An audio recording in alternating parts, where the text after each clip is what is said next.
This is John Kromer. I'm glad to lead off this presentation of the new performance report. This report is a little different from the two that preceded it. It has a lot more data and a lot less commentary than the two previous publications that Fair Districts PA did within the past year or so. And this time, our primary audience is the legislators themselves, not that the report is restricted to anyone, but it's just designed to, we hope, appeal to the perspective that lawmakers themselves are going to be taking to these issues. And so for this reason, we've taken a just the facts approach and have tried to remove subjective references wherever we found them.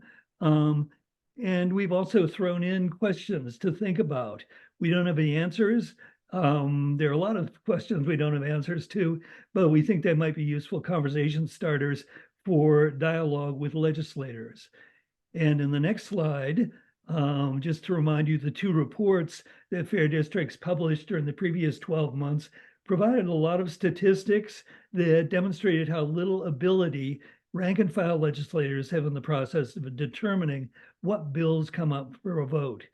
Dysfunction by design on the left covered the entire 21 to 22 session, and off to a slow start on the right covered the start to the current session, the first year, January through June, the first half of the year, January through June 2023. In both reports, the statistics that were included covered all the bills that were in process during that session.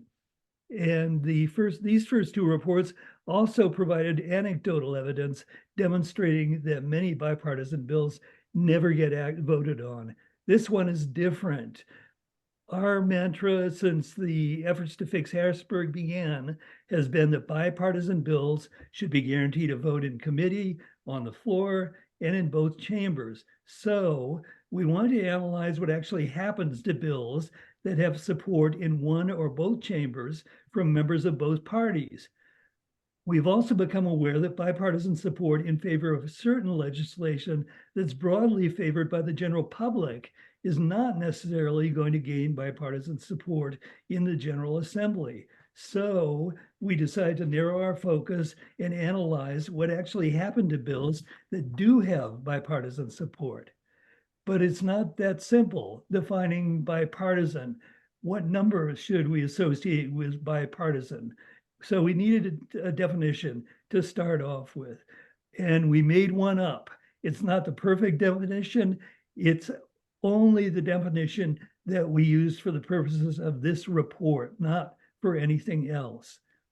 And this definition is not endorsed for general use by Fair Districts.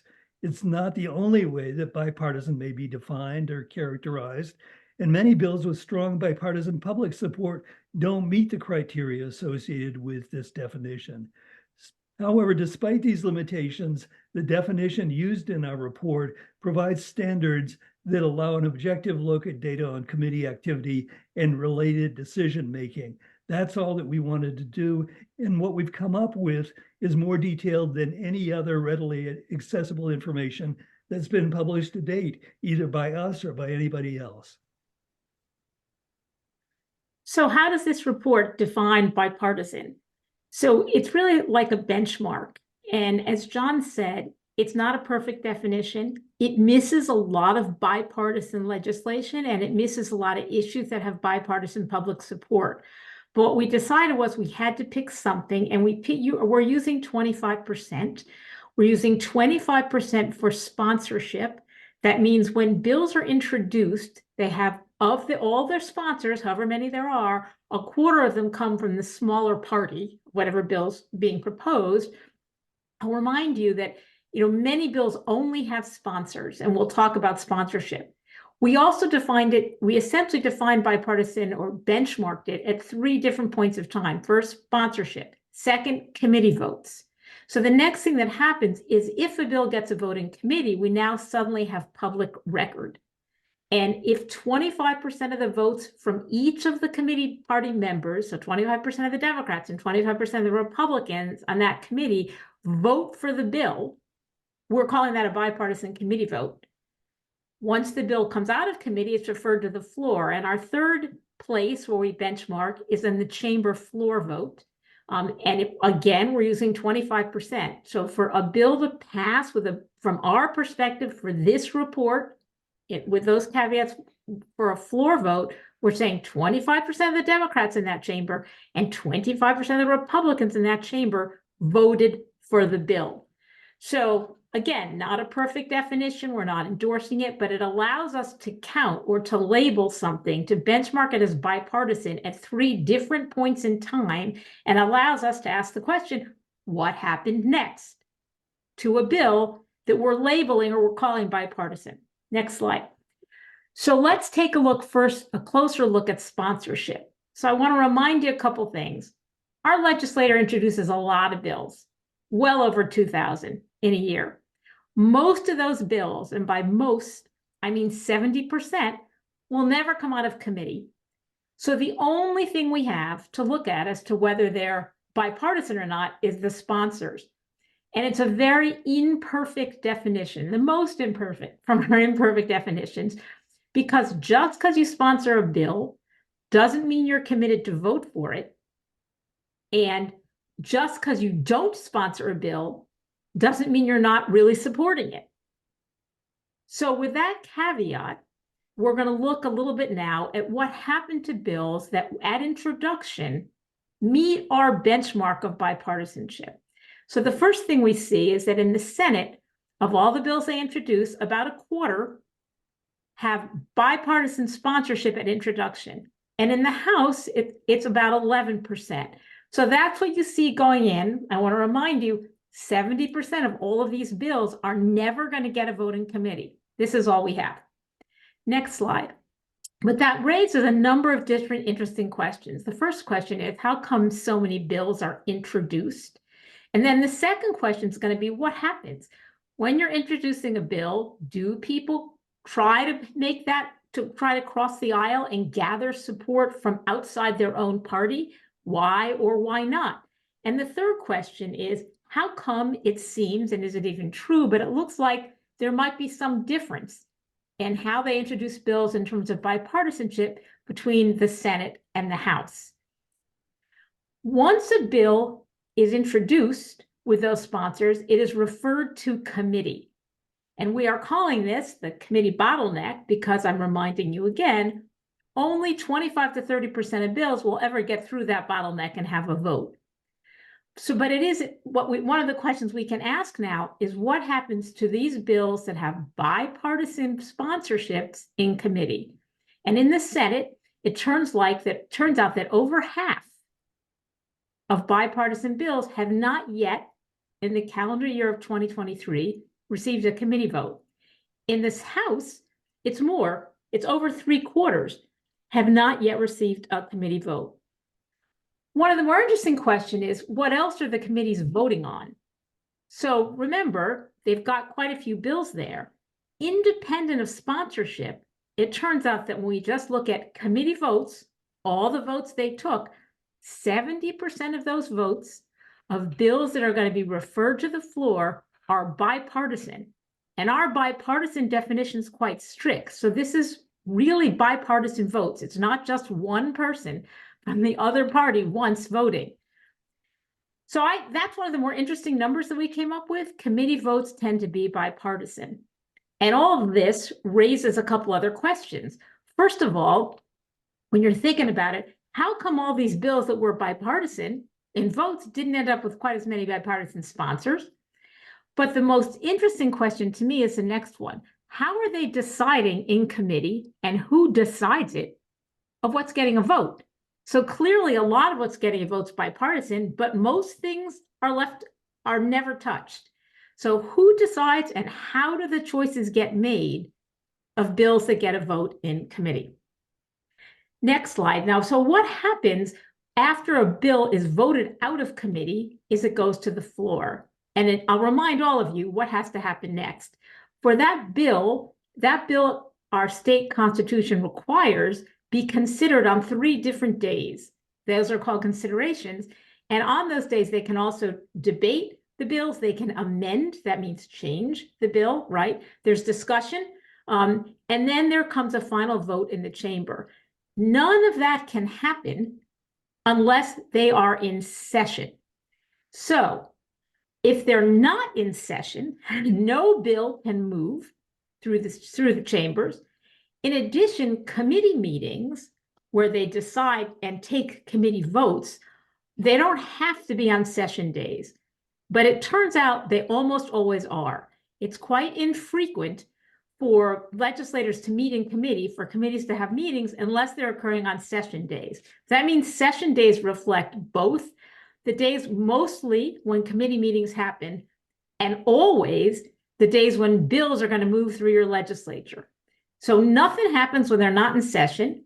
How often are they in session? Next slide. So you want to know, when are they there?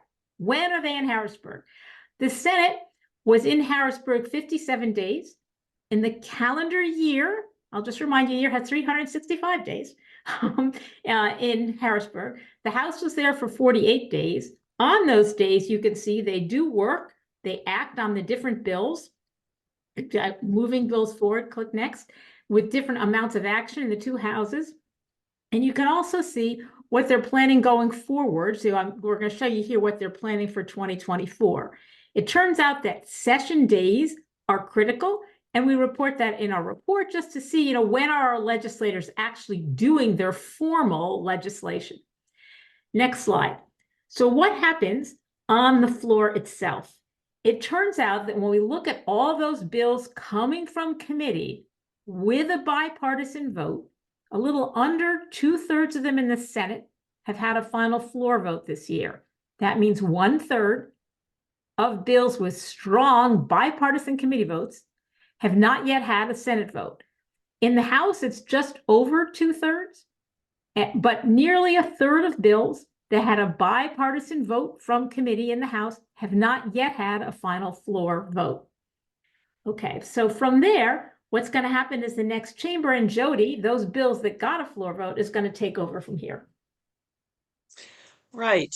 So here we are with the same illustration that we saw back that Rachel showed us. And we are now looking at bills that have received a bipartisan vote, floor vote in a chamber. What happens when it goes over for the first step in the other chamber, which is a committee vote? And it turns out that the committee's bottleneck strikes again. Now, keep in mind that when you have a floor vote that's bipartisan, and some of them are unanimous, and we'll talk about that, that's a much stronger indication of bipartisanship than just looking at sponsorship.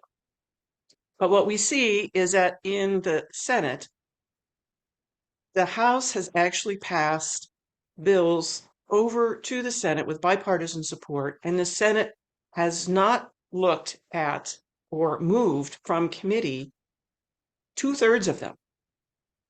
And in the House, the Senate has passed bills over to them, and in fact, 127 bills with support, and only 57 have received. So less than half of those bills that came as bipartisan from the Senate that the House committee has even looked at. So the committee bottleneck strikes again. And we certainly, with the four of us, John and Rachel and Ruth and myself, who were the team that put this report together and did most of the research, had very animated discussions on how we define bipartisanship. And I'm sure that the three of them are smiling right now because it was quite animated. And we moved forward with our definition, but no one can disagree with the fact that if a bill has unanimous votes, that it's bipartisan. So we thought, well, let's look at the bills that are coming from the other committee or the other chamber into the committee in the second chamber. What happens to them? And it turns out less than half of them are even considered in committee, which is pretty, I think, striking. So next, I think what happened to us was we started wondering, well, what is the committee performance? Does it matter which committees do what? Does it matter between House and Senate? Does it matter how many times they meet? So we decided to put together statistics on their performance on individual committees. And so you'll see in the report, there's I call it a centerfold, but actually it's just a 2-page spread for the House and a 2-page spread for the Senate of every individual committee. And we picked 4 categories to look at. The first category is how many bills passed out of the committee with bipartisan votes. So we're not looking at sponsorship. As Rachel talked to you, she mentioned the fact that sponsorship is not a strong indicator of bipartisan support. So we were wondering, when the committee chair decides a schedule and decides which bills that come out, how many of them have bipartisan support. So we looked at that as a separate and distinct category. And the second category that we looked at was the category that meets the definition of bipartisan sponsorship, and whether how many of those actually get out, again, individually by committee and from House chamber to Senate chamber. The third category that we looked at was this idea of, well, he's got bipartisan floor votes in a committee. What does the other chambers committee do with that? And are they prioritized? And what is their success of moving a bipartisan bill on? And finally, as Rachel had also pointed out, committees can't really move bills unless they have a meeting. And so we decided to also have the fourth category being how many bills did they actually get, how many have been voted out, and how many times that they met, which was a very surprising number to me. So what we're going to do, because those 2 tables have lots of numbers on them, they're big spreadsheets. Lori Mitchell would love them, and so do I. But what we're going to do is we're going to just take the House Judiciary Committee and go through those 4 categories. We have them color-coded on the final table 2 and table 3. But so this is the first category of how many bills got voted out with a bipartisan vote. So we see in the judiciary here, we've got 294 that have been actually referred House bills. Now, these are House bills to a House committee, 294. 56 were voted out. Not a big number. Of the 56, 17 had a bipartisan vote. So of the 56 that came out, 30% of the ones that the committee chair scheduled a vote on came out with a bipartisan vote. The second category in the 4 columns there is the bills that do have and meet our bipartisan sponsorship definition. Again, in House Judiciary, House bills referred to them was 19 that had bipartisan sponsorships. 16 are still sitting there. Only 3 were voted out. So that's 16%. The third category is bills that have unanimous floor votes. Again, this is an example, and we're using House Judiciary.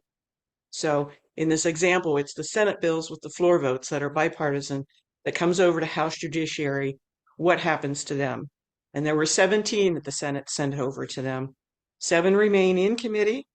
10 were voted out. So that's nearly 60% that were voted out that had the other chambers' bipartisan floor vote. The last one we talked about was, so they have all these bills, and how often do they meet? And so that they can actually consider bills. So for the House Judiciary, 314 bills have been referred to them. Out of those, only 68 have been voted out. Now, those are total bills. So all the House bills, all the Senate bills, no matter whether the Senate gave them bipartisan votes or not, these are the bills sitting in front of them, and 68% have been voted out for the floor to look at. And the reason why we looked at those numbers, which has nothing to do with bipartisanship, is just their workload versus how often that they meet.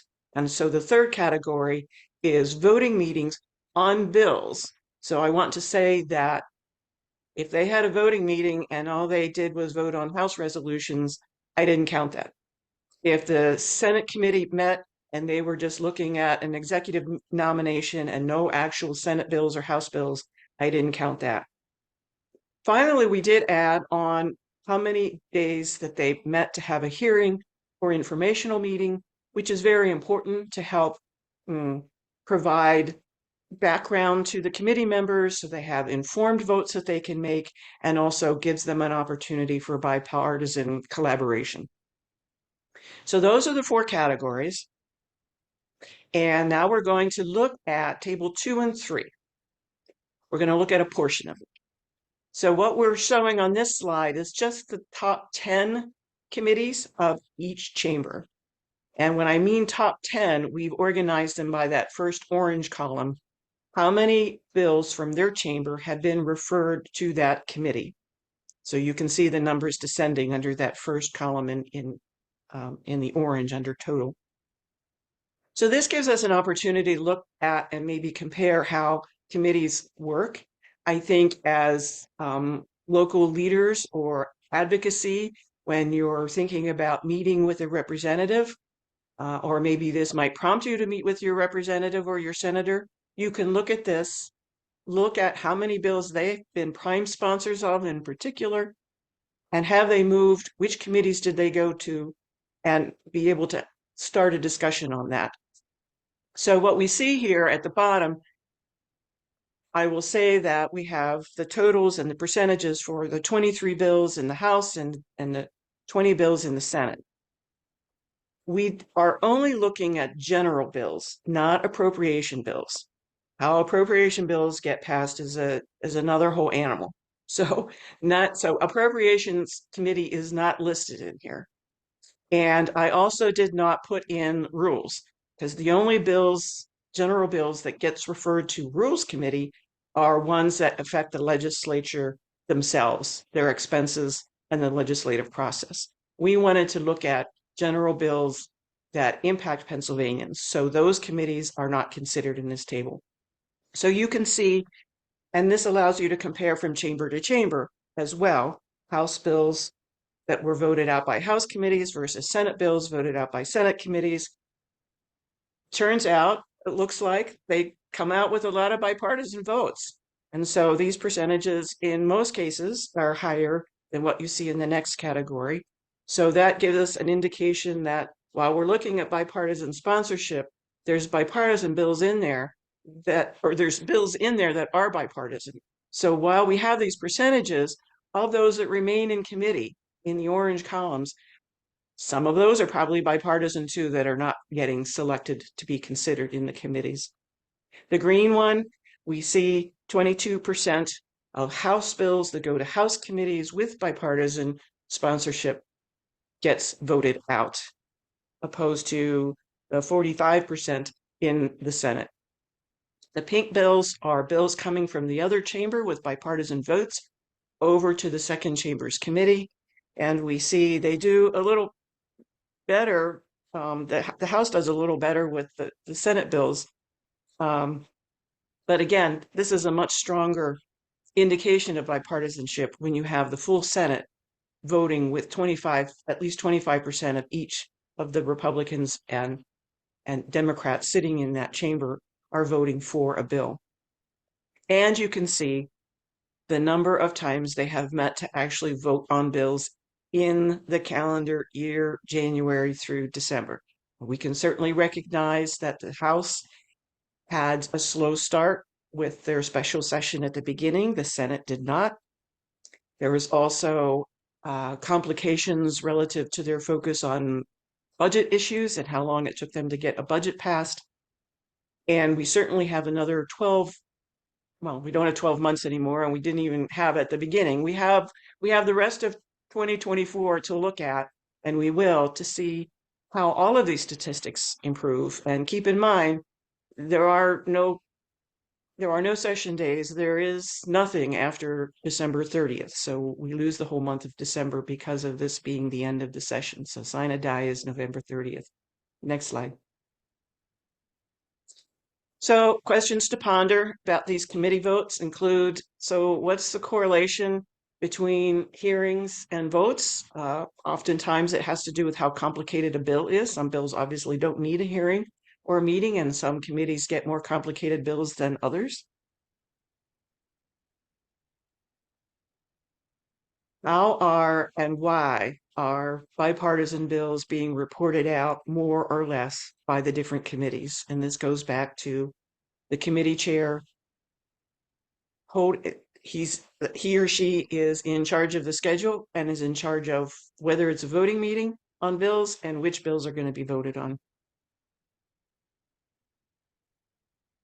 And it's interesting, I think, that possibly committees getting bills from the other chamber, of course, it's a stronger show of bipartisanship, gets considered and voted out in the different committees.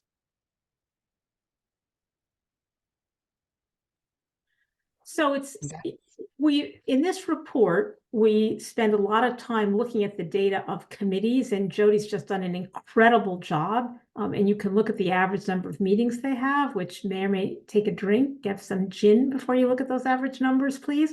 And we've also looked at what happens to different, our benchmark for bipartisanship, what happens to bills, but it's hard to think about that way.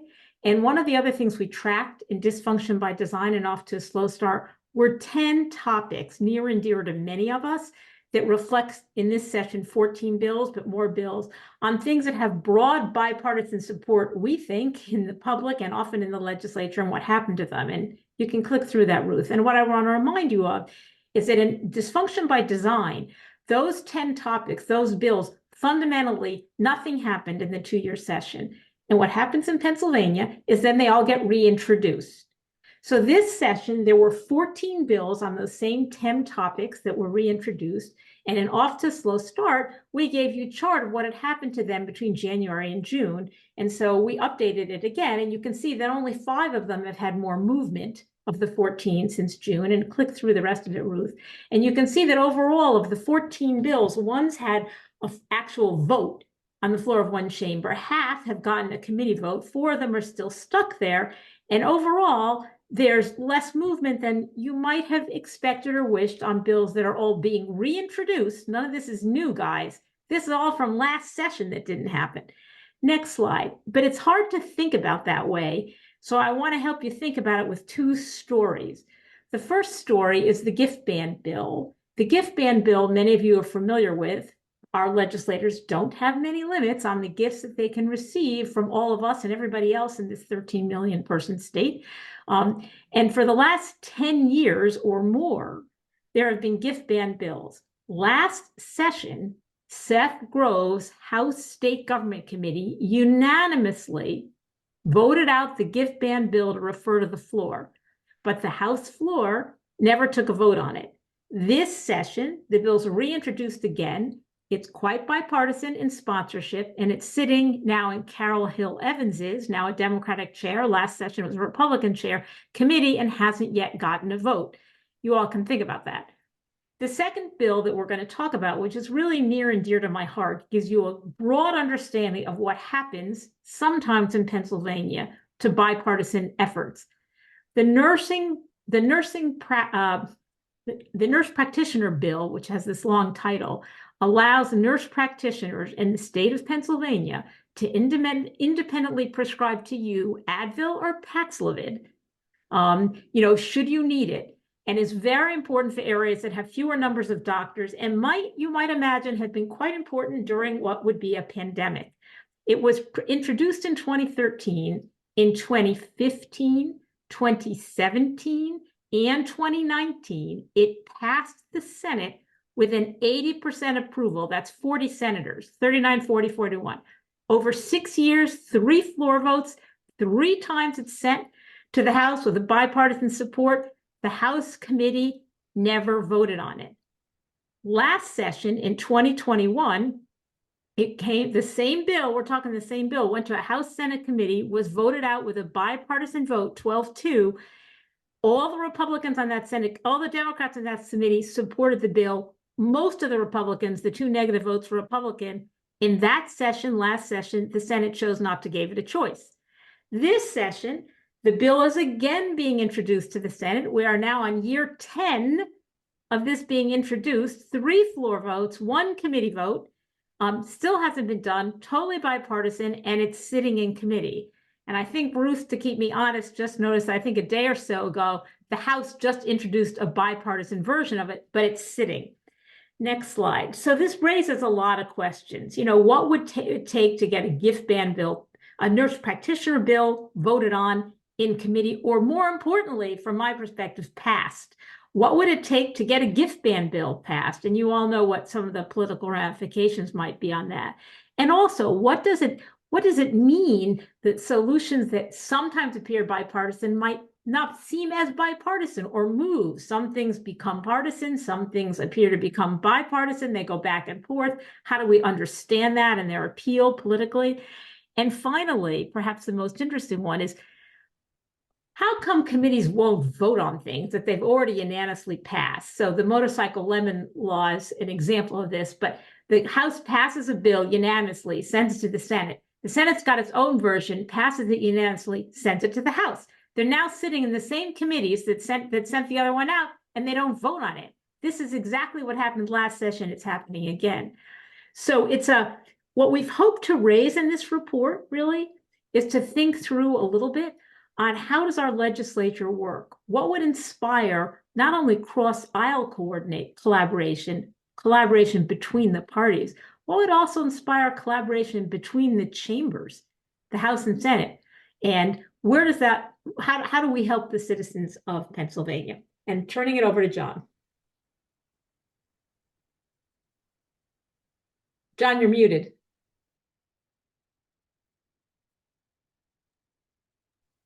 A few conclusions we had in mind. You can come to some other conclusions as well. There's still some time left in this session, which runs through the end of the year. The time runs out actually a lot sooner, but there's no reason not to work to try to get some of these bills passed. And that's something worth focusing on now. In addition, this especially applies to solutions that have bipartisan support in committee on the floor in both chambers. You know, why not advance these bills to final passage this time, since the evidence is abundantly clear that these bills have bipartisan support. And the report has a feedback form, the first of its kind in our reports, just to give you and others an opportunity to respond. We hope in particular that we'll hear from legislators who will tell us whether this was useful, what we got right, what we should have mentioned, and might give us some more insights into what's really going on under that dome, so that we'll be a little better informed and can report to you in more detail.